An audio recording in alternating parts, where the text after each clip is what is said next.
우리 13절 말씀은 이튿날 이렇게 시작하죠. 이튿날. 이튿날이면 어제 무슨 일이 있었다는 것을 우리에게 느끼게 하는 거잖아요. 그래서 어제 무슨 일이 있었다는 거죠. 어제 무슨 일이 있었죠? 식사하셨어요? 어제 무슨 일이 있었는가 하면 이드로가 찾아온 거죠. 이드로는 성경에 미디안의 제사장이라고 소개되고 있기 때문에 일단 기본적으로 이방인인 것 같아요. 그래서 근데 이제 이드로가 찾아왔을 때 모세가 이제 그동안 있었던 하나님께서 행하신 일들을 쭉 이야기를 하죠. 그래서 간증을 했어요. 그래서 모세의 간증을 듣고 그 간증이 가슴속에 들어왔어요. 이드로의 가슴속에. 그래서 하나님을 찬송하게 됐어요. 그래서 하나님을 또 예배했죠. 제물을 바치고. 그 다음 날이에요. 그 다음 날. 그러니까 이드로의 그 하나님에 대한 신앙 고백이 어디까지 참 신앙인으로서의 고백인가 하는 것에 대해서 우리가 사실 정확하게 알기는 쉽지 않을 거예요. 그럼에도 불구하고 그의 고백이 진실되다, 진실된 고백이다. 이것만은 뭐 틀림없죠. 진실된 고백을 했죠. 이드로는 하나님에 대한 신앙 고백 후에 또 예배까지 드렸지 않습니까? 그래서 저는 한 이방인이 신앙 고백을 하고 하나님을 예배하기까지의 과정을 한번 단순하게 생각해 봤어요. 이드로라고 하는 한 이방인이 어떻게 하나님을 예배하게 되었는가의 과정. 이게 사실은 하나님 나라의 모든 과정 아닙니까? 우리가 이 땅에서 선교적인 삶을 살아야 된다고 할 때 그건 뭐죠? 나에게 임한 주님의 은혜가 흘러가서 누구에게도 그의 은혜가 되게 하고 그의 은혜가 또 누군가에게 흘러가서 또 다른 사람에게 자기의 은혜가 되게 하는 이 모든 흐름이 하나님의 이제 구원의 역사의 과정이고, 이게 단순하게 말하면 하나님 나라의 이제 일들이라고 할 수 있겠어요. 부르짖음이 있는 거죠. 첫째, 부르짖음. 그러니까 이스라엘 백성들이 하나님께 부르짖었고 그 부르짖음에 대하여 하나님께서 모세를 찾아오셨고, 찾아오신 다음에는 설득하셨고, 설득을 받은 모세가 순종했고, 순종하여 이스라엘에 갔더니 하나님의 역사를 경험했기 때문에 간증하고 찬양을 했고, 찬양을 한 그 찬양의 내용을 이드로에게 증거했고, 증거를 받는 이드로는 들은 것이 믿음이 되어서 예배하게 되는 것이죠. 그래서 사실은 이 모든 과정이 계속해서 우리 안에서도 반복돼야 되는 거거든요. 그래서 가장 간단하게 표현하면 순종, 경험, 증거예요. 이제 하나님을 경험하는 삶에 나오는 것을 요약하면 순종하지 않고는 경험할 수가 없는 거예요. 많은 성도들이 왜 나에게는 하나님의 역사가 일어나지 않는가, 왜 하나님은 나의 삶에 일하시지 않는가 이야기하는데 간단해요. 순종하지 않기 때문이에요. 말씀대로 해봐야 말씀이 진짜인지 아닌지를 알죠. 말씀대로는 안 하고 다 내 생각대로 하면서 하나님의 역사를 기대한단 말이죠. 그러니까 그런 모순 안에서 우리가 항상 영적 공회전이 반복되는 것이거든요. 말씀 앞에 심지어는 원색적으로 순종하는 태도들이 필요합니다. 과격하게 원색적으로 순종하는 태도들이 필요해요. 우리가 너무 스스로 똑똑하거든요. 그래서 하나님께 말씀대로 순종해야 말씀이 되는 거거든요. 순종해야 경험이 되고, 경험해야 증거가 되는 거예요. 경험한 것을 증거하는 거죠. 증거하니까 거기서 예배가 없던 자의 삶에 예배가 생기는 거예요. 그게 하나님의 나라 운동이에요. 그러니까 사실은 우리 각자가 그렇게 살려고 하고 교회가 그런 존재가 돼야 되는 거죠. 교회가. 제가 요즘에 우리 교회에 대해서 생각이 굉장히 많고 좋은 의미로, 그리고 제 속에 다시 그 개척할 때의 그 열정과 또 새로운 어떤 소망, 그리고 하나님께서 이 교회를 향해서 어떻게 하려고 하시는가에 대한 어떤 그 아주 좀 부르릉하는 그 엔진이 사실 오랫동안 잠자고 있었거든요. 제가 약간 지친 이후에. 근데 다시 막 이렇게 엔진이 가동이 되는 느낌이 들어요.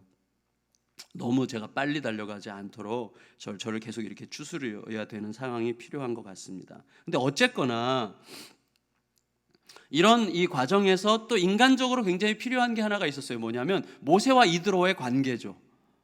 거기까지 찾아온 이드로, 그리고 이드로를 맞이하는 모세. 이 사위와 장인 사이가 참 애매한 상황 아닙니까? 애매한 관계인데 서로 경청하는 관계죠. 참 이 모든 관계가 이 모든 과정이 의미 있게 한 거죠. 그렇잖아요. 그러니까 우리가 지나치게 영적으로 기도만 하면 돼가 아니에요. 기도하지만 굉장히 책임 있게 관계를 맺어가는 게 굉장히 중요합니다. 상식적이어야죠. 그리고 인격적인 관계들을 맺어가면서 하나님께 듣는 이 두 가지가 합쳐져서 예배가 이제 일어나게 되는 것이죠. 그래서 저는요, 이드로가 이 믿음 안으로 들어가면서 하나님을 예배하는 이 모습을 이스라엘 백성들에게 보게 하시는 것 같아요. 이 내용을 이렇게 자세하게 이드로의 이야기를 이 이틀에 걸쳐서 이렇게 자세하게 기록하는 이유가 있다고 생각이 돼요. 먼저는 이스라엘 백성들의 마음 속에 하나님의 구원의 영역을 이렇게 확장시키시는 거죠. 미디안 족속 이방인인데도 하나님께서 얼마든지 그 구원의 이야기를 통해서 예배자가 되게 하실 수 있구나, 이런 식의 생각을 좀 확장시키신다고 생각이 됩니다. 더구나 오늘 본문에 이제 보면 하나님을 경외하는 이제 이방인이 됐어요. 하나님을 경외하는 이방인인 이 이드로의 지혜가 이스라엘의 수백 년 동안의 이스라엘의 국가 경영에 굉장히 중요한 하나의 골격을 만드는데 결정적 역할을 하고, 이 골격은 수백 년 동안 지속되거든요. 여러분, 이런 부분들을 우리가 좀 생각해야 돼요. 우리는 너무 영적이게 되지 않게 조심해야 됩니다. 이게 참 어폐가 있는 말인 것 같은데, 무슨 말인가 하면 하나님, 성령, 그분 성삼위 하나님 아니면 우리 살 이유가 없어요. 그런데 그렇게 함으로써 마치 교회 밖의 모든 세상들이 버림받아서 멸망당하기로 작정된 세상인 것처럼 생각하는 경향이 있어요. 그들에게도 하나님은 그들도 창조하셨고 그들도 여전히 다스리고 계시고 그 세계 안에서도 나도 거기 있었어요. 아니, 나도 거기 있는 사람보다 더 못할 수가 있어요. 저는요, 우리 교단이 요즘에 이거 문제 삼고 저거 문제 삼고 막 그러는데, 솔직히 그런 내용 볼 때마다 니나 잘해, 이런 생각이 막 들어요. 사실은 우리가 막 조금 경건한 것 같으면 막 이렇게 잣대를 대고 너무 심판을 하는데, 되게 웃기는 얘기예요. 자기 자신 속에는 그보다 더 악한 게 많거든요. 자신을 살펴야죠, 사실은. 그러니까 우리가 소위 세상이라고 말하는 영역에 대해서 너무 쉽게 막 멸시하는 태도로, 우습게 생각하는 태도로 대하는 것 자체가 사실은 하나님이 되게 미워하시는 태도라고 생각합니다. 왜? 하나님이 이 세상을 이처럼 사랑하셔서 독생자를 보내셨으니, 하나님은 세상을 사랑하세요. 하나님의 세상이에요. 그러니까 우리들의 마음, 그리고 어떤 게 있어야 돼요? 겸손해야 돼요. 지금 이방인 이드로를 통해서 이스라엘 백성들, 하나님의 백성 이스라엘이 앞으로 수백 년 동안 끌고 가야 될 굉장히 중요한 정치적 골격이, 영적인 골격이 생기는 거거든요. 하나님 그런 식으로 하시죠. 솔로몬이 예루살렘 성전을 건축할 때도 어떻게 하셨습니까? 저기 두로에서 히람이라고 하는 이 주물 장인을 초대해다가 하잖아요. 하나님이 성전을 건축하는데도 그의 기술을 빌어오세요.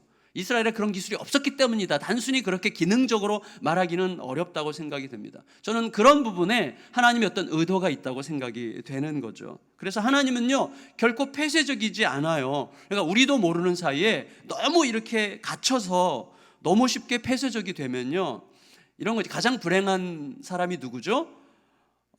넌 크리스찬 친구가 없는 거예요. 넌 크리스찬 친구가 있어야지 예수 그리스도의 생명을 전하죠. 넌 크리스찬 친구가 아무도 없어요. 맨날 교회 사람들이랑 막 이렇게 오사바사 이렇게 한단 말이죠. 그러면 계속 갇혀가는 것이고, 나도 모르게 경계선이 이렇게 너무 높아져가지고 이 구분을 하는 거죠. 항상 나도 모르게. 그리고 굉장히 겸손한 것 같은데 굉장히 교만하게 되는 거거든요. 맞아요 하면서 속으로 다 판단하는 거죠. 그게 무서운 건데, 제가 왜 이렇게 열을 받는지 잘 모르겠어요. 근데 어쨌거나 그런 면들이 우리에게 매우 중요해요.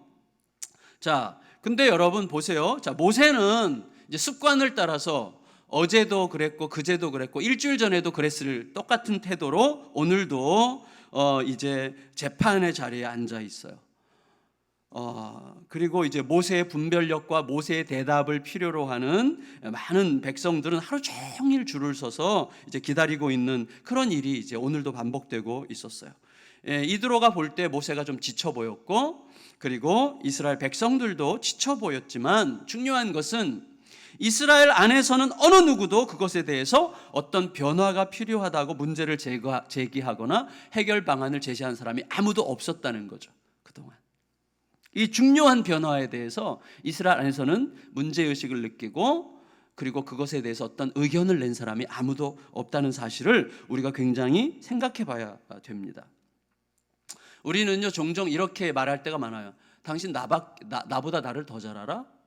이렇게 말할 때 많아요. 그거 오해입니다. 나보다 그 사람이 나를 더 잘할 수도 있는 것이죠. 안에서는 잘 몰라요. 그 사람은 자기가 굉장히 잘난 줄 알고 있지만 사실은 주변 사람들은 다 알아요. 그 굉장히 잘났다는 기준이 뭔지가 중요한 거죠. 자기 딴에 잘난 거죠. 다른 사람 볼 때는요 정말 연약한 부분이 있어요. 공동체도 마찬가지죠. 내 딴에 그런 거죠. 내 딴에.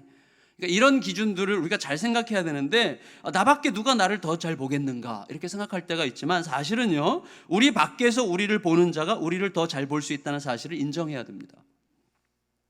따라서 항상 그런 건 아니지만 때로는 하나님을 경외하는 이방인들이 하나님 백성 공동체의 한계나 모순을 훨씬 더 정확하게 찝어낼 수 있는 것이죠. 그래서 모세 이드로가 보면서 이드로의 마음에 이렇게 들어오는 거예요. 이게 뭐지? 이거 왜 이렇게 하지? 들어오는 거예요. 이스라엘 안에서는요 누구도 그런 문제 제기를 안 했어요. 이드로가 딱 보니까 이거는 뭐 이틀 만에, 그 전날 하나님 고백하고 그 다음 날 딱 보니까 이거 문제가 심각한 거예요. 이드로의 생각은 전 이렇다고 생각합니다. 어제 내 사위 모세를 통해서 들은 바라면, 그리고 감격스럽게 믿어졌던 그 하나님의 모습 그대로라면, 하나님은 그렇게 크신 분인데 어째서 모세와 이스라엘 백성들은 지금 하나님을 온전히 신뢰하지 못하는 방식으로 끌고 가고 있을까? 무슨 말이죠? 이드로는요 광야에서 40년 동안 모세가 자기 사위였어요. 40년 동안 모세를 알아요. 누군지 40년을 경험했어요. 지금 모세에 대하여 이드로만큼 많이 하는 사람이 어디 있어요? 이스라엘 백성들 중에 없어요. 이드로가 제일 오래 같이 살았어요. 그렇게 살 때 40년 동안 모세는 어떻게 했습니까? 40년이 지난 다음에 장인의 양을 치고 있었어요. 그 말은 뭐죠? 꿈도 비전도 열정도 아무것도 없었다는 뜻이죠. 모세같이 똑똑한 사람이 머리만 좀 굴리면 대거부가 되지 않았겠어요? 광야에서 40년 지난 다음에도 여전히 장인의 양을 치고 있었어요. 꿈도 열정도 희망도 없이 살았던 모세를 너무나 잘 알아요, 이 장인 이드로가. 그런데 그런 모세를 불러서 한 국가를 해방시키고 한 국가를 세워가는 이 어마어마한 일을 시키시는 하나님이시라면 어찌 다른 백성들도 일으켜서 얼마든지 일하실 수 있지 않겠냐는 생각을 당연히 할 수 있는 거 아닙니까? 우리가 늘 하는 말이 있어요. 나 같은 사람을 쓰신 하나님이 어찌 당신을 못 쓰시겠습니까? 그렇게 말하지만 솔직히 우리들은 나는 아니거든요 이렇게 생각하든지, 아니 나 같은 사람을 써쓰셨다면 이라고 말하는 사람도 나는 좀 달라 라고 생각할지도 모르죠. 우리들은 자신에게 항상 속을 수 있는 건데, 이드로는 정확하게 보는 거죠. 모세를 쓰셨다면 다른 사람도 얼마든지 세워서 모세와 함께 동역하게 하실 수 있는 하나님 아니신가 라고 생각하는 거예요. 그러니까 그렇게 생각하지 않았다면 할 수 없는 제안을 지금 하고 있는 거예요. 그렇게 생각했기 때문에 할 수 있는 제안을 지금 과감하게 하는 것이죠. 너 틀렸어 지금 이거. 모세에게, 지금 모세가 200만 명의 리더인데 모세에게 당신 이거 옳지 않아, 틀렸어, 이렇게 과감하게 얘기할 수 있는 거죠. 여러분, 사실은 어떻게 보면 이스라엘 백성 공동체 안에서는 누군가가 그런 생각을 할 수 있었는지는 모르겠지만 어느 누구도 선뜻 그런 이야기를 한다는 게 쉽지 않았을지도 몰라요. 아마 생각하는 것도 힘들었을지 모르겠어요. 모든 것을 모세 한 사람에게 의지하는 것이 이제 막 시작된 이스라엘 안에서의 어떤 규칙이었기 때문이죠. 규칙. 성도 여러분, 그 안에서 익숙해져 가는 사람들에게 이미 마음의 규칙이나 습관이 되어버린 것들은 그것 안에 어떤 모순이나 문제들이 있다고 할지라도 잘 보이지 않고 파악되지 않는 경향이 있죠. 한국교회의 여러 가지 장점도 하나님께서 쓰신 굉장히 귀한 점들이 있지만 우리도 마찬가지고 그 큰 맹점 중에 몇 가지들이 있죠. 굉장히 중요한 몇 가지들이 그것과도 연결되어 있다고 저는 생각이 됩니다. 그래서 우리 안에 어떤 모순들이 있는데 그런 것들을 잘 못 보는 거예요. 익숙해졌기 때문에, 습관이 됐기 때문에 그게 전부인 줄 아는 거죠. 그래서 계속해서 사실은 밖의 눈이 필요한 거예요. 밖의 눈. 그래서 사실은 사람들이 교회를 비판하고 그럴 때 사탄의 자식들, 저것들이 그냥 다 지옥 갈 놈들이 이렇게 교회를 이렇게 막 싸잡아서 이렇게 생각할 수도 있지만 사실은 왜 저렇게 말해야 될까? 우리는 왜 우리의 어떤 면이 저들로 하여금 저렇게 말하게 할까라는 생각을 할 수 있어야 됩니다. 우리에게. 안에서는 안 보이는 게 밖에서는 보이거든요. 그래서 밖에서 갓 들어온 사람들의 의견에 기울일 필요가 있는데, 제일 큰 모순이 뭐예요? 이제 당회가, 이제 우리 교회 장로님들은 절대 그럴 분들이 안 계신데, 당회가 딱 열리면요, 이제 갓 당회원이 된 사람이 무슨 의견을 내면, 네가 언제 네가 장로 됐다고 까불고 있어, 이런 식의 태도가 생기는 거예요. 사실은 그 사람이기 때문에 보이는 문제가 있는 거거든요. 그러니까 우리 속에 사실은 참 주의해야 돼. 물론 밖에서 들어온 사람도 공동체 내부의 정신과 분위기를 익히기 위해서 귀를 활짝 열고 들어야 됩니다. 먼저 들어야죠. 잘 배워가야죠. 그렇지만 안에 있는 사람도 밖에서 들어온 사람들의 이야기를 경청하지 않으면 안 돼요. 그럼 보세요. 결과적으로 이드로가 모세로부터 먼저 듣고 감동했잖아요.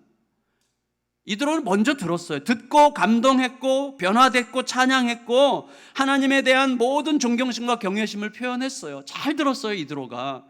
그리고 나서 오늘 모세가 이드로로부터 듣는 거죠. 그래서 이 상호 들음, 이 겸비한 하나님의 주권을 인정하기 때문에 서로 겸손하게 듣는 이 상호 들음의 과정이 굉장히 중요합니다.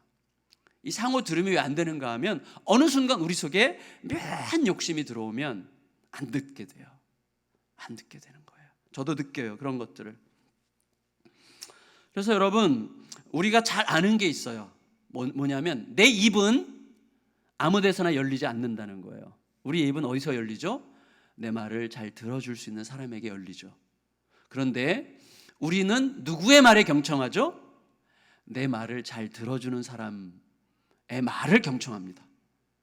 나에게 잘 공감해주는 사람의 말에 귀가 열리지, 나에게 공감해주지 않는 사람에게는 내 귀가 열리지 않아요. 안 들리는 거죠. 왜 우리가 예수님의 말씀을 그렇게 듣고 싶어 하죠? 예수님은 우리를 다 아시고 우리의 형편과 처지를 너무나 깊이 공감해 주시기 때문에 예수님께 귀가 활짝 열리는 거죠. 무슨 말씀이든 하십시오. 지옥까지라도, 그건 아니죠. 벼랑 끝에까지로 가겠습니다. 그런 생각이 드는 거죠. 그래서요, 사람은 내 말을 경청하면서 공감해 준 사람의 말을 듣게 되어 있어요. 내가 누구의 말에 귀를 기울이는가를 잘 생각해 보면요, 내가 하는 말에 겸손히 귀 기울여 주는 사람의 말을 잘 듣고 싶은 거예요. 그 사람이 하는 말에는 나도 모르게 경청하게 되죠.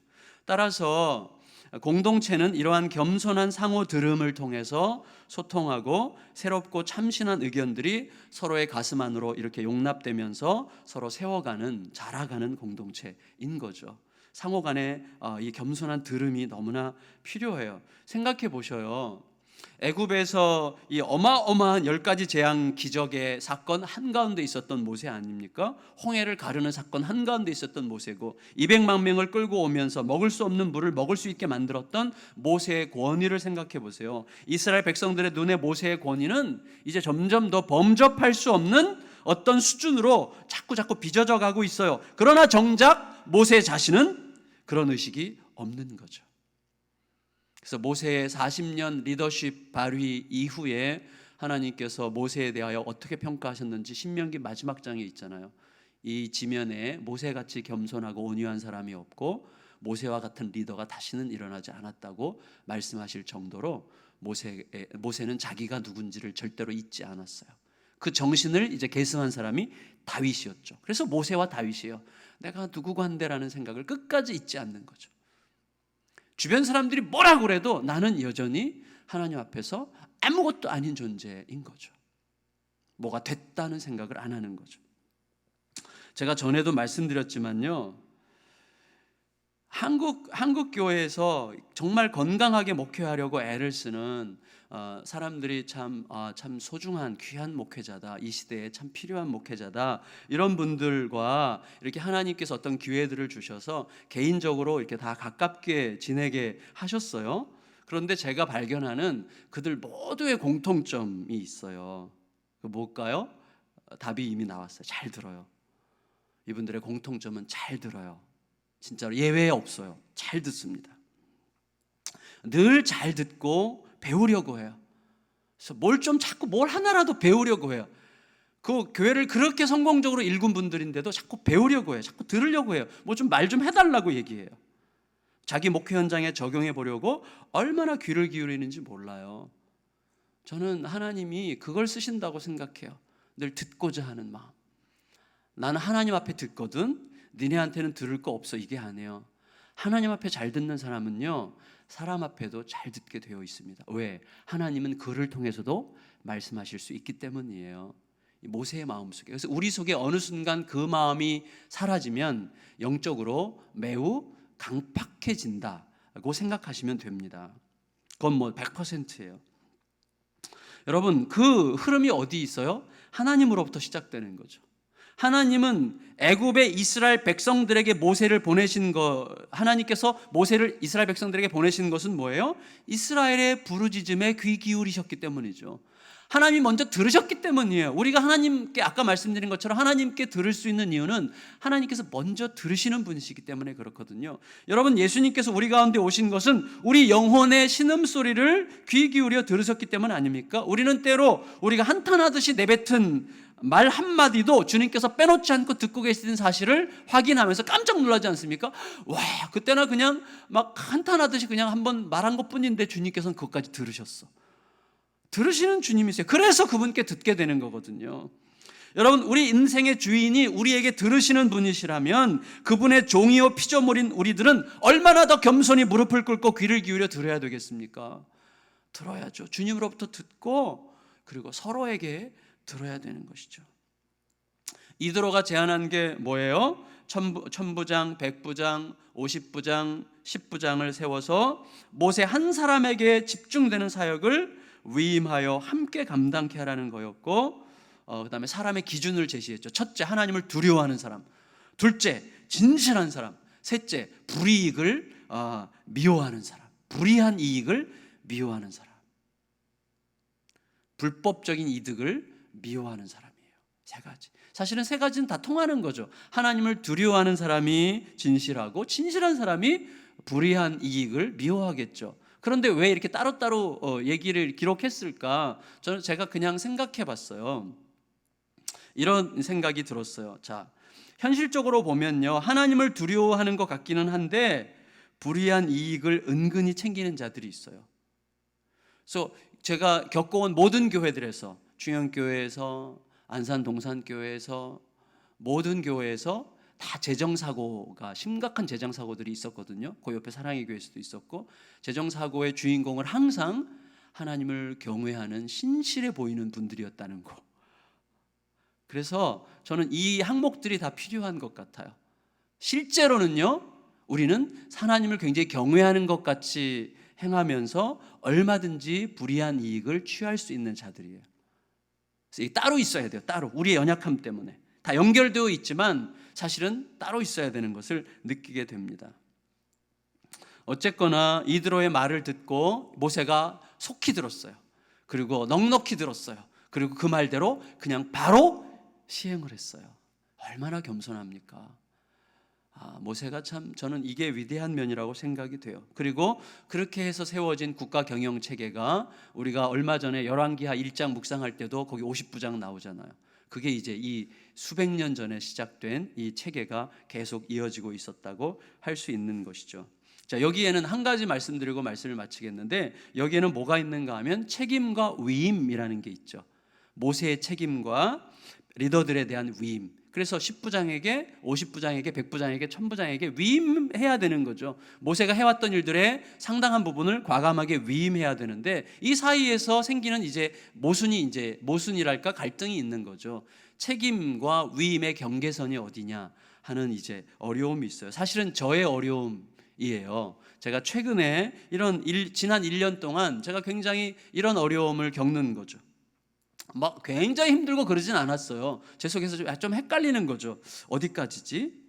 약간 혼돈스러운 게 있는 거죠. 책임과 위임 사이에서 어디까지 내가 책임져야 되고 어디까지 위임을 해야 되는 거지? 예를 들어서 제 아내랑 얘기할 때도 어떤 성도에게 딱 문제가 생겼을 때 이거 우리가 가야 돼 말아야 돼?